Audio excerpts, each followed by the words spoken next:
श्रावण मास अमावास्या को चित्ता लगे अमावास्या कहुए आई अमावास्या बहुत प्रकार चितौ पिठा आपण मैंने प्रस्तुत करुवे। आज मुझे गोटे डिफरेंट स्टाइल चितौ पिठा प्रस्तुत कर देखी। प्रायतः आपण मैंने नड़िया चाउल को नहीं बनाऊँ किंतु मुझे कस्टर्ड को नहीं बनईबी आ बिरी चाउल सह बनईबी चितौ पिठा। ताहा पुणी आमे बनईबा बिना चीनी और बिना गुड़े किपरि मीठा बनईबे आ किपरि कस्टर्ड बनईबे आ किपरि एपरि सॉफ्ट सॉफ्ट नरम चितौ पिठा प्रस्तुत करेंगे से रेसिपी मु गोटे वीडियो रे आपण मानक शिखई देबी। तो प्रथम रु शेष जाए वीडियो देखु थांतु। वीडियो यदि भल लगे लाइक करेंगे शेयर करेंगे, यदि नुआ देखु थांती मो चैनल को सब्सक्राइब भी करेंगे। आहीपरी सॉफ्ट सॉफ्ट चितौ पिठा रेसिपी देखापी खास करी कस्टर्ड चितौ पिठा रेसिपी देखापी प्रथम रु शेष जाए वीडियो को वाच करंतु, टोटाली स्किप न करी तेबे जानी परिबे स्टेप बाय स्टेप किपरि प्रस्तुत होउची एहीपरि कस्टर्ड चितौ पिठा। तो चलतो डेरी न करी स्टार्ट करबा। आज हमर एई तुलतुलिया बिरी चाउल बटा सहित कस्टर्ड चितौ पिठा रेसिपी को ताहा पुणी बिना चीनी आ बिना गुड़े। तो डेरी न करी प्रस्तुत करबा आज एई रेसिपी को। नमस्कार दर्शक बंधु, मु गायत्री आपण समस्त त्रिजा किचन को पुणी थे बहुत बहुत स्वागत करुच्ची। तेबे चलतो डेरी न करी प्रस्तुत करबा कस्टर्ड चितौ पिठा। से मुझे गोटे मेजरमेंट आपण मानक शिखाऊँ देखा गोटे ग्लास ये नहीं स्टील से ग्लास रे देसी बिरी गोटे ग्लास नहीं जाइए। आपड़ चाहिए आपण ये जगह चोपा लगा बिरी जगह आपण मेसीन बिरी भी नहीं पारे, चोपा छड़ा बिरी नहीं पारे। किंतु देसी बिरी नहीं जब पिठा करती पिठार बास्ना बहुत ही महकई थाए। तो प्रथम ये गोटे ग्लास बिरी को नहीं जाऊँगी ताकू भल भाव माने पानी रे बुड़े करी भल भाव आपको पूरा 4 ରୁ 5 घंटा भिजापी छाड़देवी। हुए तो ये पिठा गोटे दिन आगु प्रस्तुत करने पड़ो जेहेतु प्रोसेस गुड़ाक टे लंग अच्छे। तो से हिसाब रे एठी मु गोटे सेम ग्लास ही नहीं सेम ग्लास रे अरुआ चाउल नेबी। नॉर्मली घरे आपण माने नड़िया चितौ बनै थांती जेपरिक नड़िया आ अरुआ चाउल रे बनै थांती। आज मु आपण मानकु आम घरे प्रस्तुत होथिबा चितौ पिठा देखिए। तो गोटे ग्लास बिरी रे 1.5 ग्लास अरुआ चाउल नेबे। मेजरमेंट ध्यान करी देखंतु, ये नॉर्मली अरुआ चाउल होइछि घरर। तो आकु मध्ये आमे पानी दे भल भाव रे भिजै नबा। दीडी जाको माने बिरी आ चाउल को 4 घंटा भिजेबा पय आमे छाड़ीबा। 4 घंटा ପରେ मु धोई करी आपण मानकु देखैबी। तो ये 4 घंटा हो जाइए। बिरी को भल भाव में धोई तार चोपा सब काढ़ी नि जाइए। आ जहाँ कि गोटे गोटे अच्छी सब तो बाहर ना ता सहित चाउल को भल भाव में आम धोई नहींचु।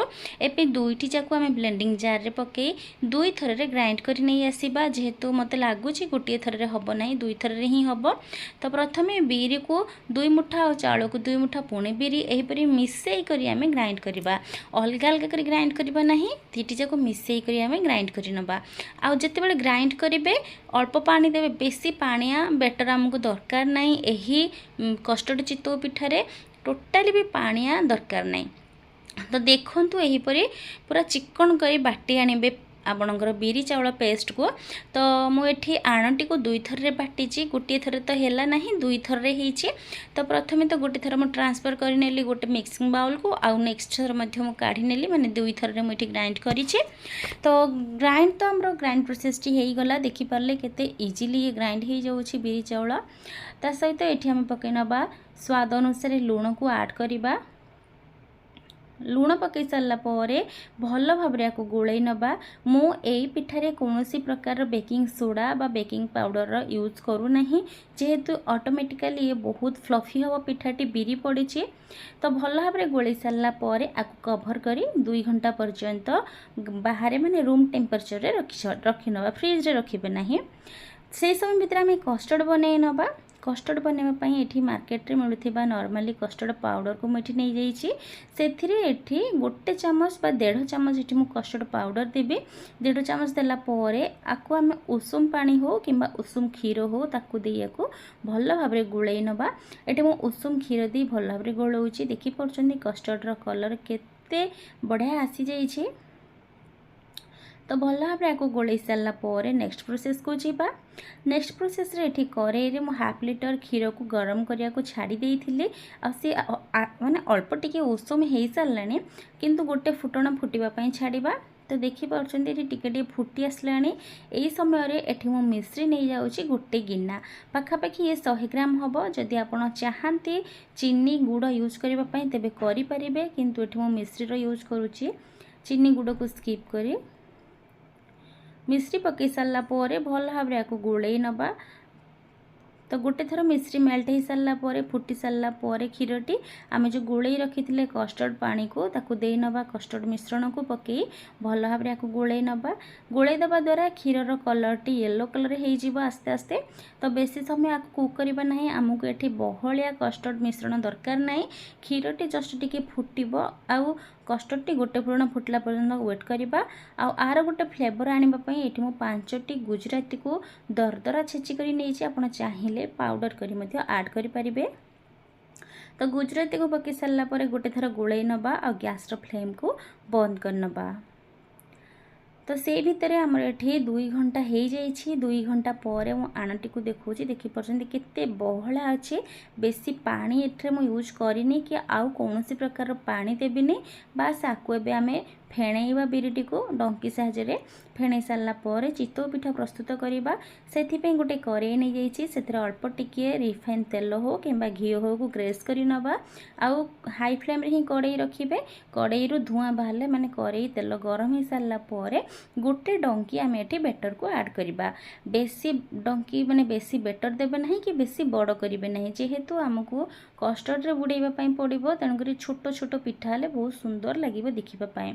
तो कवर कर नबा और ता चारिपटे पानी दे नबा। पानी देबा द्वारा पिठाटी भल से स्टीम हबो और तळु से लागिबो नहीं। जदि आपण माने नॉन स्टिक रे बनौछन्ती तो तेल तो आवश्यक हबो नहीं, किंतु सिल्वर कढ़ाई जदि बनौछन्ती तेल निहाती आवश्यक हबो। एबे आमे देखिबा 2 मिनिट पर मोठी नाइफ को चेक करूची और पिठाटी हमर रेडी हो जाइए। जहाँ टिके भी लगुच से ठंडा हला पर ऑटोमेटिकली सेट हो जिवो। तो पिठाटी को भल भाव में मोठी काढ़ी नेबी। एइभली प्रोसेस रे मो आउ सब पिठा को बनै नेबी। मो आउ गोटे देखै नउची। प्रथम एठी तेल को ग्रेस करिवे। तेल को ग्रेस करि सारला पर हाई फ्लेम रे करेई को गरम करिवे। करेई पूरा गरम हो सारला पर आमे सेथिरे गोटे डंकी बेटर को ऐड करिबा। गोटे डंकी बेटर को ऐड करी कौनसी प्रकार स्प्रेड करिवे नहीं, नहले स्प्रेड कले से बड़ हो जाई पारे। तापरे कवर करी एथिरे आमे पानी ताकू टिके चारिपटे दे नबा स्टीम हबा पई। तो एठी मध्ये 2 नंबर माने द्वितीय पिठाटी हमर रेडी हो जाइए। से भली प्रोसेस रे मु सबुतक पिठा को बनै रेडी करी नेबी। सबुतक पिठा बनैबा प्रोसेस तो आपन को देखै परिबे नै, लॉन्ग हो जिवो वीडियो। तो एई प्रोसेस रे आपन माने बनैबे। तो सबुतक मुझे चितौ पिठा बनई नहीं देखी पार्छन जेते कि मोर खाइबापी आवश्यक घरे से अनुसार बनई देछि। और बाकी बेटर को फ्रिज रे रखी नहीं आ देखी पार्छन केते कईंच बेंग भली सब फुली जाइछि पिठा गुड़ाक। एपटे कस्टर्ड मध्ये टिके उषुम अच्छी। कस्टर्ड रे आमे जो प्रस्तुत कर रखी गरम गरम पिठा को पकई नबा। देखी पार्छन कस्टर्ड रो कलर केते यमी देखा जाउछि। आ एही कस्टर्ड रे जदि आपण चितौ पिठा पकई खाउछन्ते ना ताहार स्वाद 2 गुणा हो निश्चय। आपण मैंने केबे भी मु सियोर जे एहीपरि रेसिपी ट्राई करि नथिबे। आ निहाती ए रेसिपी देखि सारला परे आपण निश्चय ट्राई करंतु। किपरि लागिला मते निश्चय कमेंट रे जणाइबे। आ निहाती याकु मध्ये घरे बनांतु। तो सबुतक पिठा पकई सारला परे आकु कवर करनबा। गोटे घंटा पे आकु छाड़ी दबा। तो गोटे घंटा पर मुझे देखा देखी पार्टी पिठार कलर चेंज हो जाइए। आ कस्टर्ड गुड़ाक बहुत ही थिक हो जाइए। माने पिठा को बहुत ही कस्टर्ड मिश्रण सोक कर देखी पार्टी कस्टर्ड टी केते थिक हो जाइए। मुझे आपण मानक गोटे गिरनारे काढ़ी देखी सर्व करी कस्टर्ड टी केते थिक होइछि आ पिठाटी केते सॉफ्ट होइछि। तो ये देखु पिठाटी तो बहुत ही सॉफ्ट हो जाइए, फुली जाइए देखी पार्टी। पिठार आकार देखिए आप जापे। एबे गोटे स्पून साहाय्य आपको आम चेक करवा पिठाटी आमर ठीक है कि नहीं, पिठार भीतर को आमर जाइए कि नहीं जो कस्टर्ड मिश्रण आम चेक करवा। पिठा बहुत ही नरम अच्छी, हाथ में धरवा क्षणी भांगी जाऊँगी। निश्चय यह जे आप पाटे पकेवा मात्रे ही ये पिठा मिलई जीव। देखंतु केते सॉफ्ट होइछि पिठाटी, पूरा धरु धरु भांगी जाउछि। निहाती एही पिठा बहुत ही स्वादिष्ट होइछि। एही परि चितलागी अमावास्या रे एही परि रेसिपीटी बनांतु, प्रभु को भोग लगांतु आ घरे समस्ते खाआंतु। तो पिठा तो आमर एटी परफेक्टली रेडी हो जाइछि। एबे आसुछि मु सर्व करबा पई पिठा को। तो गोटे बाउल नहीं जाइए बाउल रे गोटे गोटे करी पिठा को काढ़ी नेबी ता सहित कस्टर्ड को काढ़ी माको फ्रिज रे रखी नेबी। फ्रिज रे रखी जितेबेले ठंडा करी खाइबा चिल करी खाइबा ना आहुरी स्वादिष्ट लागिबो। एही पिठार स्वाद दुई गुणा हो जिवो। तो आकु गोटे गोटे करी मु काढ़ी नउची पिठा को सब बाउल को काढ़ी सारला पोरे जो कस्टर्ड बनैथिले ताकू मध्ये ऐड करि नबा। आ पिठा कस्टर्ड रे पकेइबा पोरे तार दुई गुणा हो जाइछि फुली करी। तो आपण यही रेसिपी को निश्चय ट्राई करूँ। आशा करुँची आज रेसिपी आपण समस्त को भल लगी। जदि आज रेसिपी भल लगी थाए तेबे प्लीज मो चैनल को लाइक करूँ, सब्सक्राइब करूँ, अधिक अधिक शेयर करूँ। आउ यही अमावास्या ये रेसिपी को बनै एंजॉय करूँ। मो पुणी आसबि आपणक साथे आउ किछि नुआ यूनिक रेसिपी सहित। सेति पर्यंत विदाय दियंतु। वीडियो को कंटिन्यूअसली वॉच करूँ। रहुछि धन्यवाद।